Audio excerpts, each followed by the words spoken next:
Hi friends, welcome to finish vlog. இன்றைக்கி நம்ம பூரி கிழங்கு தான் பார்க்க போகிறோம்.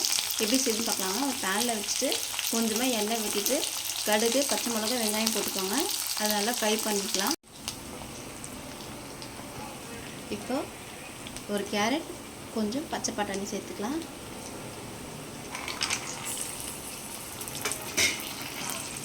ஆல்ரெடி கேரட்டும் பட்டாணி வேக வைக்கும்போது சால்ட்டு போட்டாச்சு. உருளைக்கிழங்கு வேகும் போது சால்ட்டு போட்டு வேக வச்சது தான். லாஸ்ட்டாக டேஸ்ட்டு பார்த்துட்டு உப்பு சேர்த்துக்கலாம். உருளைக்கிழங்கு சேர்த்துக்கலாம்.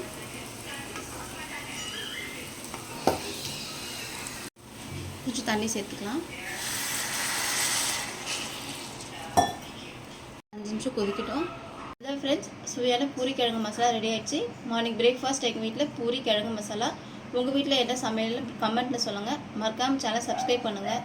பாய்.